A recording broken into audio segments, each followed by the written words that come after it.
Music artists and entrepreneurs, what's good? Mike Sarge here from MikeSarge.com. And as many of you already know, our entire ecosystem, the whole world has been affected by the coronavirus, aka COVID-19.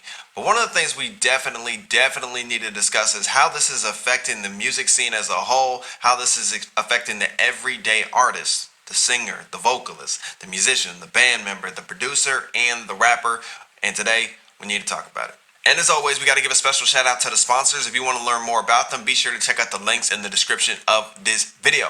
And as always, man, go ahead and hit that subscribe button and let's work. Salutes to that.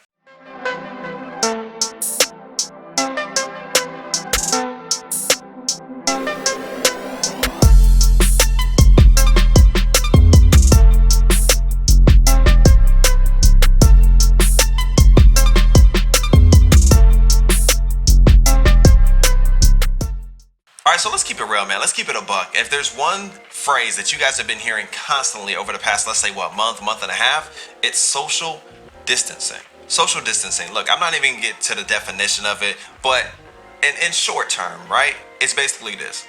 Be clean. Keep your hands clean, because some of y'all nasty, nasty, right? And make sure that you're taking care of yourself and making sure you're taking care of those around you, and considering and be considerate of the fact that we do not want the hospitals to be flooded. But that all being said, y'all, this pandemic is changing everything, and it is hitting the music industry super hard. And I don't really think that the everyday independent artist, musician, rapper, singer, producer that's not full-time, I don't think you guys really see how this is going to affect you and your career. And so today we're gonna get into the positive things that I've been seeing and the negative things that you really need to take into account. All right, so to be real, I hate starting off with the negatives, but this is one that we cannot avoid, and that's the fact that the music industry, the music scene is being affected the most because everything is getting canceled. We're talking big time festivals, we're talking about conferences, we're talking about gigs, we're talking about tours, things that the full-time artist relies on to make money and to make ends meet.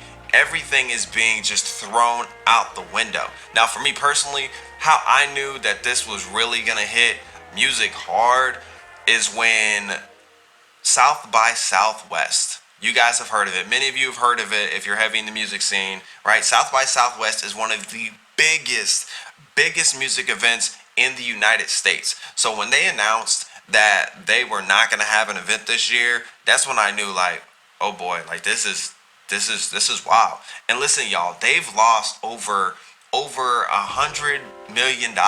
Actually, if I'm getting the numbers right, I'm almost positive it's around that $250 million that they've lost due to this coronavirus pandemic, right? So it's not just that; it's beyond that. And I think most of the time, music artists just see, well, an event closed, man, that sucks. I wanted to be there. It's bigger than that. It's way bigger than that. And I need you guys to see this, right? So they've lost over $250 million, right?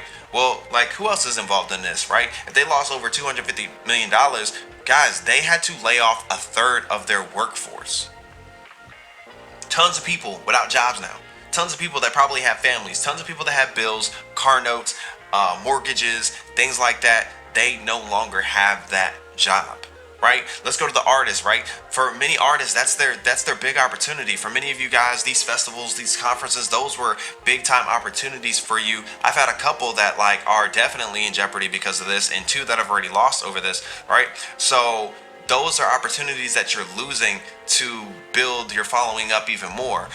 There are opportunities that you're losing to make money off of merch, gain email addresses for your email list and things like that, right? You're losing out on exposure, possible contacts.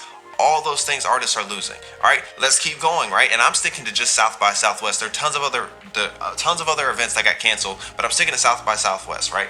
So now that event's closed off, right? They've lost all this money. They've had to fire people. You're losing merch because now you're not performing there. You know who else is losing money? The hotels. You know why? Because the event isn't the only person giving refunds. The hotels that were booked, right? Artists go to hotels. They stay at hotels for generally more than one night. That's money that that hotel has to return. Wait, but who else is affected? The local spots, right? Whenever there's a big time event in a city, right? The other establishments that benefit from those events generally are restaurants, bars, clubs, etc., right?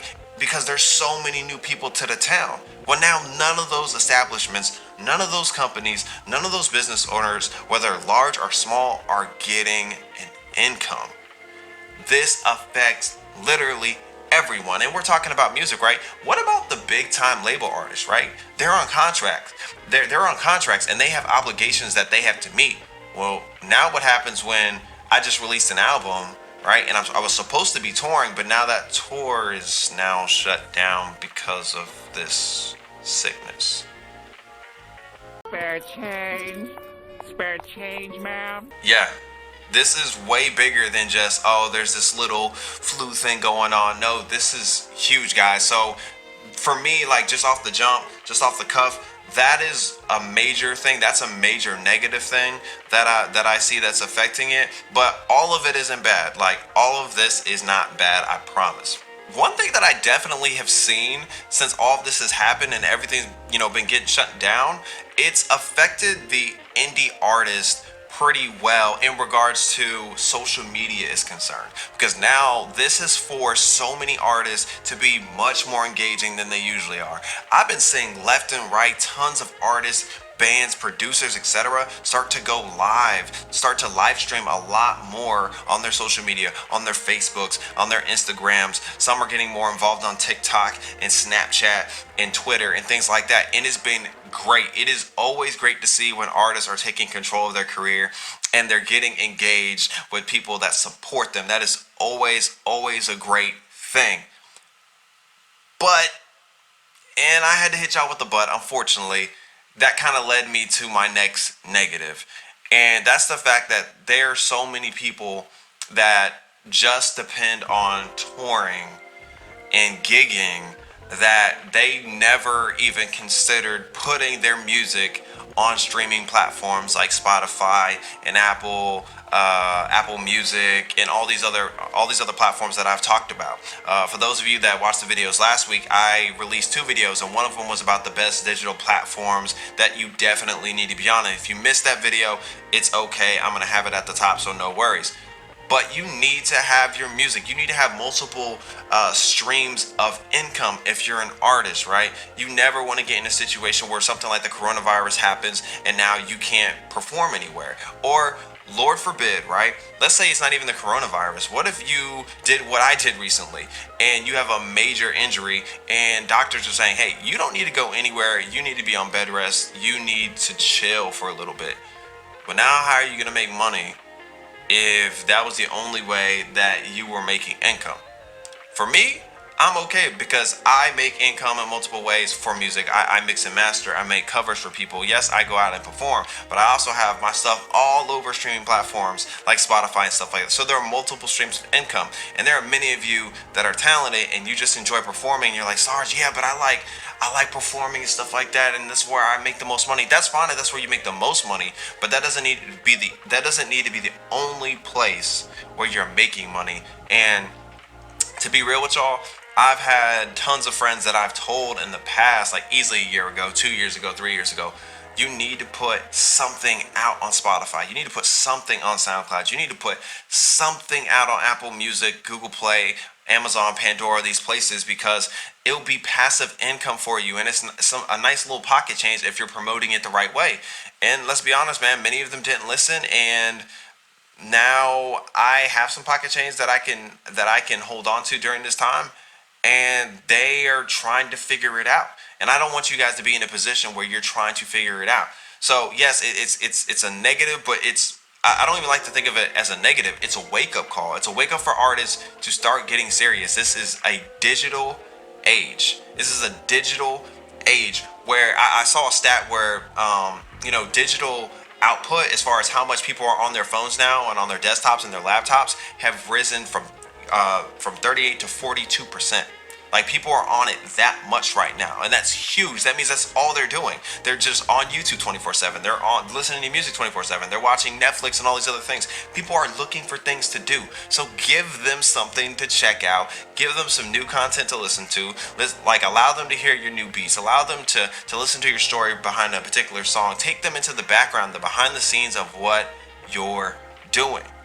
Don't allow like this entire situation to go to waste. You're at home anyway, y'all. So let's get to work. Let's get to grind it, right? Now, has it affected all of us? Has it affected us in regards to our jobs, our families, our health, obviously? Absolutely, it has, and I don't want to ignore that, because people have died, and this is serious, more than certain people want to talk about. But it's serious, right? But don't allow this situation to cause almost like a downslope to your career. Like, use this opportunity to get better. Use this opportunity to finish those singles, those EPs, those albums that you said you were going to finish. Allow this to be an opportunity for you to take some master classes, right? To learn from other people, to collab with other people, to go live more, to maybe build a course or two, or read a book on business. Guys, use this as a real legit opportunity. Do not run from this, because if you run from this now, you're going to be behind the 8 ball when everything gets back to normal. You're going to think, all right, well, now back to normal, I can get back to my grind now. No, start the grind now, so when everything get back to the normal, you're already in the swing of things. You're not behind the 8 ball. You're not losing opportunities or future gigs because you didn't want to jump on it, right? Jump on it now. Everyone's on their phone right now. Everybody's on their electronics right now. Go ahead and take advantage of it and build a new audience when you can. Again, y'all, like, I just didn't want to be like completely negative, but I noticed like what the climate is right now. It really is what it is. But we can do better, and we can grow, right? But I got a real question for y'all, like, real question. Did you like this video? Like, did you rock with this video? Like, this is me, just keep it a buck with me. Did you rock with it? If so, go ahead and hit that like button, then hit that subscribe button so you get notified every time I drop a new video. Also, if there's a particular topic you want me to talk about, be sure to go into the comment section. I do read my comments, and I will add your suggestion to the list. And as always, man, be you, enjoy your life, and live authentic. Salutes to that, and I'll catch y'all later.